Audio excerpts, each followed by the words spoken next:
Qu'est-ce qu'on a encore fait là? Chercher une voiture encore. Tu sais que les gens ils vont croire qu'on fait exprès au bout d'un moment. Oula, vomi. Tu sais qu'ils vont s'habituer et qu'en fait tous les mois on va devoir aller jeter des bagnoles. Salut les amis, j'espère que vous allez bien. C'est pas le premier train de la journée que je prends là. Je viens d'arriver aujourd'hui de la Thaïlande. Ce matin en fait à 6h du match j'étais encore dans l'avion. J'ai pris le train de Zurich jusqu'à Remont à son garage. On a fini la vidéo d'AR7 qui est incroyable, que vous avez certainement déjà vu. Si vous l'avez pas vu, je vous invite à aller la voir. Il m'a fait reprendre ce fou. En plus il m'a fait... Ah, non mais voilà, ça c'est Claudio tu vois. Il m'a fait reprendre un train encore pour aller... Arlof, Mec, pourquoi? Là, on est samedi. Tous les samedis, toi, tu fais un petit live hebdomadaire. Et un mec qui t'a dit dans le live un truc très vrai. Pourquoi toutes les voitures, elles sont en Suisse allemande, mec? Parce que si tu veux, la Suisse, la majeure partie de la population elle est en Suisse allemande. Donc il y a automatiquement plus de voitures côté Suisse allemande que côté Suisse romande. Souvent, ce qui arrive, c'est qu'en Suisse allemande, les voitures sont moins chères qu'en Suisse romande. Comme le van. Comme le van. Ouais, alors je sais, moi j'ai acheté à Guingamp, mais de base, on avait vu des vannes du côté de Zurich. Ils étaient tous du côté de Zurich. Donc, ce que t'as dit il y a 2 secondes? Le tram est extrêmement propre. Ouais, c'est vrai que ça rappelle le Japon. Ouais. On va pas trop montrer les gens, mais ouais, non, c'est très propre. Ça rappelle un peu le Japon. Bon, on est arrivé à Bâle. Voilà, ça c'est Bâle. 20 minutes de tram. 20 minutes de tram. Peter Miriam, c'est qui ça? Bon, on vient d'arriver et là on roule jusqu'à la voiture. Vous parlez un peu français? Ouais, mais seulement un peu. Je vais apprendre dans l'école. Bah c'est bien, vous avez retenu. Moi j'ai pas retenu l'allemand à l'école. Oh, c'est ah, mais c'est un break. 500, c'est génial. Ah, trop bien. Oh, il y a un petit pot déjà. Spark. C'est pas mal. Ouais. Beau gosse, mec. Moi, je vais repartir avec le vélo. Non, elle est propre. Ah, on va être bien 2 heures à faire la route. Eh. Pakem. Bon, bah, génial. On va faire le tour habituel avec Claudius et notre partenaire Car Vertical aussi. En fait, ce qui m'a plu sur ce modèle, c'est qu'elle a un pack M extérieur. Oui. Le pack M intérieur, donc ça c'est cool. Même si on va aller la détruire sur circuit, il faut qu'on ait le style quand même. Donc il fallait un pack M. Et j'avoue qu'un break c'est cool. Ouais. Et ça change vraiment. Bah, moi je voulais un break en fait. Donc petit rétro M3 36 qui vont arriver. C'est la seule modif extérieure qu'il y aura. Okay. Après bon, rabaissement jante, mais on parlera des modifs après. On va déjà faire le tour. Elle est en super bêta carrosserie. Pour vous dire que c'est un véhicule qui a 30 ans. Usagé quoi, 4 cylindres. 18i, okay. Pas un moteur de ouf, mais ça c'est pas grave, hein. C'est amené à être changé. Super état, ici on voit qu'il n'y a pas de rouille. Ah c'est des points un peu, des points un peu critiques. Okay. Mais franchement, je suis surpris en bien, je l'avais jamais vu. Bon, elle a le phare avant cassé là, elle a le brouillard cassé là, mais ça c'est des détails qu'on va remplacer. Encore une fois, c'est un véhicule qui a vécu son temps. Combien de kilomètres à la voiture d'ailleurs? Plus de 200 000, après il y a un peu de rouille ici. Mais sinon l'état général est bon, j'aime bien. Un peu de rouille ici, mais ça elles ont toutes. Ouais. Et puis ouais, un break quoi. Comme on l'a vu, elle a un petit exhaust. Ouais, et puis c'est un break surtout, c'est vrai que c'est point important quand même à préciser. Et ce qui est très cool, c'est qu'elle a l'intérieur full black. Donc elle a les montants, le ciel de toit noir. J'adore l'odeur qu'il y a dans la voiture. Bon, on va refaire le volant. Hein. Un petit poste solide pour mettre de la musique. 250 000. Ok, bien. Propre, hein. Ça démarre au quart. Bon bah ça c'est la maladie. Hein. Peut-être on va se mettre un petit ciel en alcante quand même. Comme la RS7. Comme la RS7. Mais ouais, après voilà. Bon, je dis, on fait la petite vérification Car Vertical. Alors, Car Vertical, pour ceux qui ne connaissent pas, c'est un site internet sur lequel vous avez la possibilité de vérifier l'historique de vos véhicules, donc que vous souhaitez acheter, que vous possédez en ce moment, parce que parfois on peut être très surpris de ce qu'on a sur nos véhicules, et puis ce que vous avez peut-être eu dans le passé par curiosité. Code promo dans la description, avec le code est automatiquement appliqué au lien. Ça marche de plusieurs façons possibles. En France, vous pouvez mettre la plaque d'immatriculation de la voiture, et sinon, de manière générale, le plus important, c'est de mettre le VIN. Voilà, le VIN, c'est au moins c'est sûr, mais la plaque d'immatriculation en France est valable. Moi j'avais en tête 94, mais elle est 90. Ok, donc j'ai le VIN qui est ici. Ok, c'est en cours, je recherche. Pendant que Chloé est en train de discuter avec le monsieur. J'ai l'impression, pour une fois, franchement, ça se passe bien. Il n'y a pas de truc bizarre ou quoi. C'est un achat conclu, en tout cas, en attendant que... Et une précision, c'est vrai que sur la vidéo de la TT, qui a été tournée en début d'année, Claudio a mis ses plaques garage, mais il y avait encore les anciennes plaques sur la voiture. En fait, on a l'impression qu'on roule avec 2 plaques différentes, alors que pas du tout, en fait. Alors, vérifiez le rapport.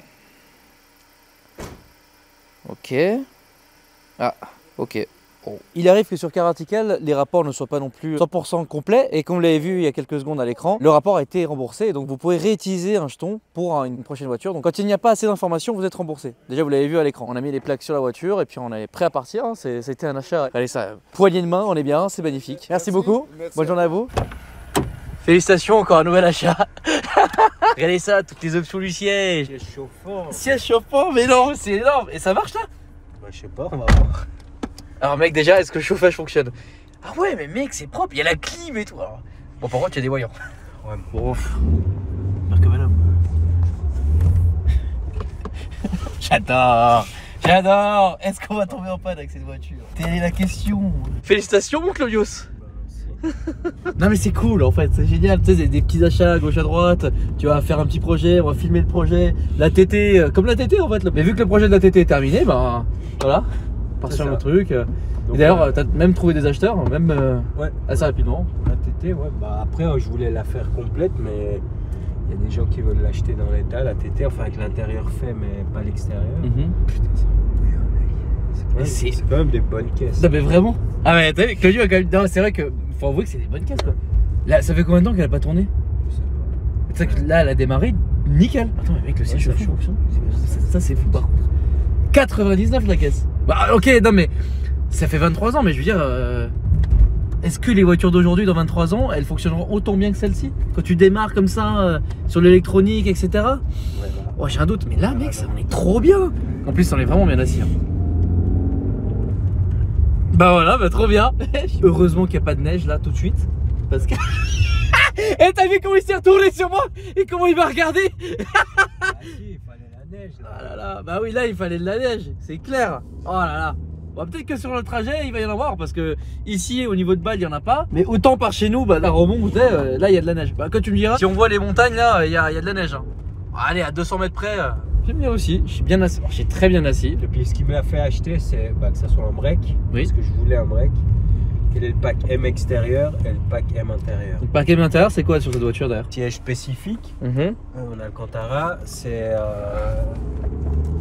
les montants et le toit noir. Donc ça c'est pour l'intérieur. Bon après elle a le volant spécifique, elle a le pommeau spécifique.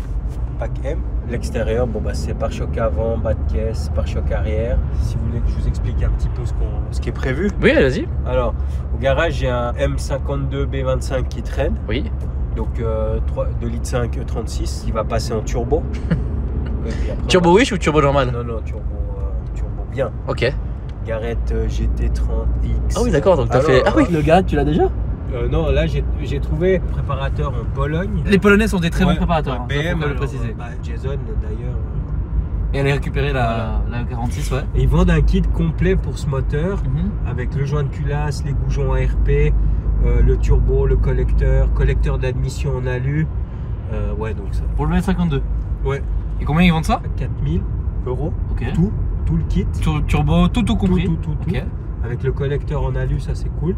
On va le monter en turbo, on va préparer un peu le moteur, enfin le joint de culasse, tout ça. C'est donné 500 chevaux. Hein.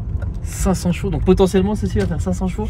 Ça va être l'enfer. Et puis en fait, moi l'idée c'était vraiment l'extérieur, juste la rabaisser, les jantes, jolies jantes, rabaisser, mais rien faire. Enfin vraiment que ça soit un slipper. Que tu le vois rouler, tu te dises, ouais c'est enfin mec, des jantes quand même. Ouais, mais un truc, tu vois. Ah ouais, d'avoir des BBS un peu comme toi au garage. Un truc un peu... Mais vraiment que ça passe inaperçu. Genre, tu vas pas refaire. Je veux même pas mettre des baquets, rien. Et laisser comme ça, mais 500 chevaux. Et puis après, le pont arrière soudé. Ah bah ça c'est la base mec. Voilà. Et puis après, on va faire les cons. Ah bon, on va bien faire les cons. Comme jamais. Ah là là, c'est bon ça. Qu'est-ce que t'es allé acheter mec? Des choses bonnes pour la santé. Ça, ils connaissent pas nos amis français. Zweifel. Qu'est-ce que... Vas-y, j'en prends. Est-ce que tu veux perdre du poids? Non, une, ça va. Une, ça va. Deux, ça va. Et en effet, c'est pas mal. Ça, par contre, j'aime bien. Oui, il y a bien trop toi. Voilà. Voilà. Dynamique. On l'a pas... Il a choisi son camp. T'es dedans. Wow, c'est... Il y a un petit problème, c'est que voyant aucun ne marche. On a déjà la vitesse qui est pas si mal, on a la consommation, mais tout ce qui est essence et température, on n'a pas. Croisons les doigts. Croisons les doigts pour qu'on fasse pas un joint de culasse ou qu'on fasse le moteur, pas de moteur sur la route quoi. En fait, on lui demande, d'ailleurs ce moteur, on lui demande juste de faire ce trajet. Son dernier, c'est vraiment le dernier trajet de sa vie là. C'est incroyable. Enfin, je sais pas, moi j'ai un petit côté quand même. La voiture est de 99, elle a fait 250 000 km. Et ce moteur là, tu vois, il a vécu, il a dû transporter des couples, de l'histoire, tu vois. Et là, c'est le dernier trajet de sa vie. Moi, je trouve ça poétique et très beau quand même. Espérons qu'il nous mène à bon port. Exactement. Claudio, ils en ont rien à foutre des histoires. Lui, il veut juste arriver à bon port. Et il a pas tort. Hein. C'est vrai que la dernière fois, la TT, je vous invite à aller voir la vidéo de début d'année où c'était l'enfer. C'est. Oh ouais, non. Là, j'ai pas la force. Oui. En plus, moi, t'en rappelles, j'étais complètement décalé. J'avais dormi dans la bagnole. Oh, puis je me souviens, cette période, c'était. Oh, c'est chaud. Bon, on est quasiment arrivé. Bah, elle roule méga bien. Pas un bruit, pas une vibration. Tout est nickel. Tout est nickel. Sauf qu'elle glisse pas. Non, mais pas tenter ça sur ce parking. Pas du tout. Alex en train de conduire une 36, c'est bon. Le débutant quoi. T'es bien là, ça se conduit bien. Hein. On a fait combien de kilomètres là? 150 à peu près? Ouais, 150, 200. Qu'est-ce que t'en as pensé de ce trajet? Bah, écoute, ça roule bien. Avec l'époque, on s'habitue quand même à un certain confort et il manque le tempomate. Enfin, le régulateur de vitesse. Oui, c'est vrai. C'est d'ailleurs le seul truc hein, finalement. Ouais. Bah, sinon, non, à rouler, franchement, vu les kills et vu l'année, elle a très très bien été entretenue cette voiture. Mais ça manque un peu de chevaux quand même. Ouais. Je pense qu'avec 500, ça devrait le faire. Ah bah là parce que là, l'aéroport, on le prenait en glisse. Ouais, mais c'est trop cool. Mais je crois franchement, c'est pas la première 36 que je conduis de ma vie. Je suis vraiment en train de chercher parce que autant je suis monté dans plein de 36, mais je crois que j'ai jamais demandé à les conduire. De toute façon, les voitures elles faisaient 500-600 chevaux, enfin, j'avais pas spécialement envie de les conduire, tu vois. Et je crois franchement que depuis toutes ces années, jamais j'ai conduit de 36. Ah, c'est ta première fois. Donc ouais, c'est effectivement ma première fois. C'est ton dépucelage. De 36, ouais. Il n'y a pas de 6ème, ok d'accord, on est sur la 5ème. Là on est à 80, à 2100, 2200 tours minutes. Ouais, c'est propre. Par contre, mec, qu'est-ce que t'es bien assis. Oh, mais les anciennes, les gars, les anciennes c'est tellement mieux. J'ai hâte de l'avoir modifié aussi. Comment mieux conclure cette vidéo que sur des petites conduites. Ouais, ce qui est étonnant, c'est quoi là les sièges chauffants marchent encore. Le son est très bon de la musique.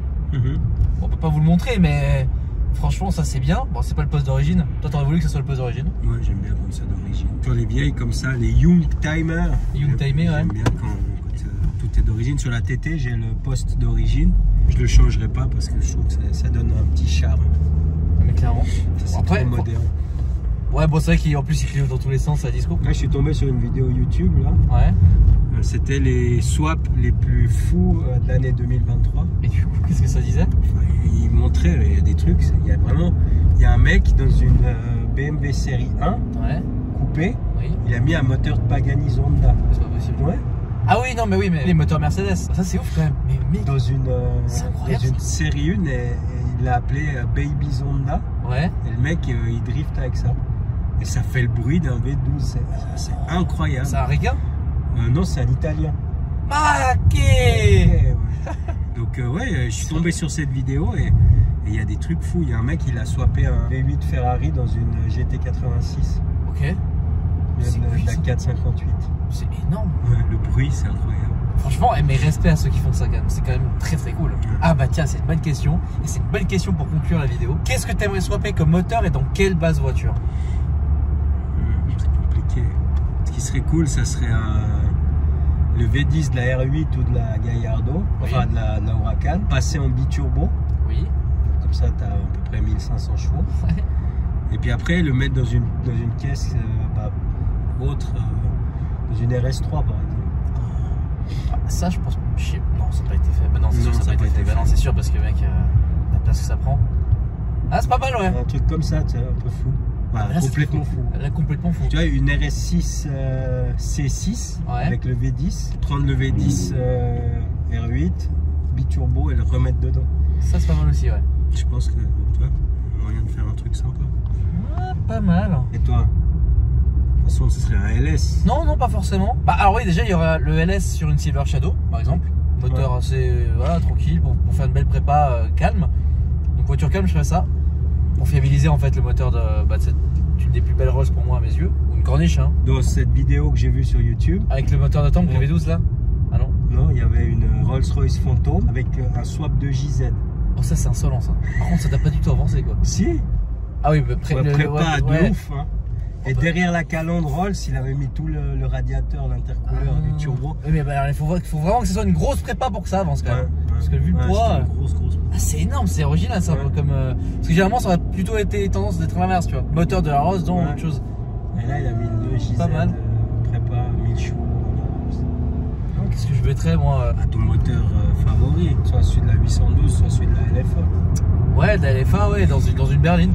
Le moteur de la LFA dans la RS7. Non, ouais, un truc comme ça, ouais. J'aime bien les berlines en fait. Moi j'adore la M560, c'est incroyable. Là le 39 aussi, enfin d'ailleurs j'ai l'impression que toutes les générations d'M5 sont folles.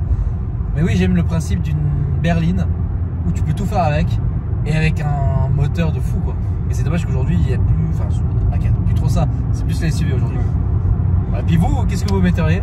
Ça m'intéresse. En tout cas, n'hésitez pas à vous abonner à la chaîne pour être au courant de tous les projets qu'il va y avoir sur cette voiture et autres, hein, parce que là, avec Claudio, on a eu le temps de discuter de beaucoup de choses, dont du projet du van. Donc autant vous dire que là, ça va être du lourd cette année et que encore une fois, moi, je vais pas rebouger d'ici fin avril, début mai pour des voyages à l'étranger en dehors de l'Europe. Enfin, à moins que je sois invité ou quoi que ce soit.